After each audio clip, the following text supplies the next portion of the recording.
কথাই আছে সব তীর্থ বারবার, গঙ্গাসাগর একবার।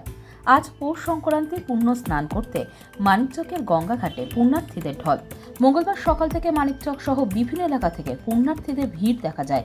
মানিকচকের গঙ্গা নদীতে পুণ্য স্নান করে পুজো করেন পুণ্যার্থীরা। জানা গেছে, প্রতি বছর এই পুণ্যতিথিতে মালদা জেলার বিভিন্ন প্রান্ত থেকে অগণিত পুণ্যার্থীরা আসেন মানিকচকের গঙ্গাঘাটে। পুণ্য স্নান করে বাড়ি ফিরে যে যার মতন খাওয়া দাওয়া সারেন বলে জানান এক পুণ্যার্থী। এদিকে যে কোনো অপ্রীতিকর ঘটনা এড়াতে মোতায়েন ছিলেন মালদা জেলা এবং মানিকচক থানার পুলিশ বাহিনী।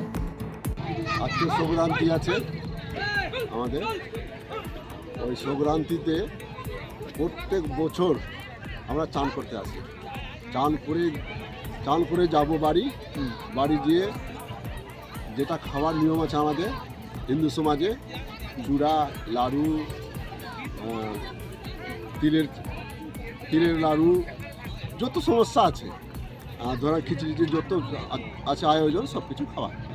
স্নান করতে এটা মানিকচক ঘাট থেকে অনেক দূর থেকে আসে। এটা আপনার ধরে নাও মালদা, শামসি, বারহাল থেকেও আসে, অনেক দূর থেকে, অনেক জায়গার নাম কি বলো, অনেক দূর থেকে আসে। কেমন দেখছেন ভিড়, কেমন দেখছেন?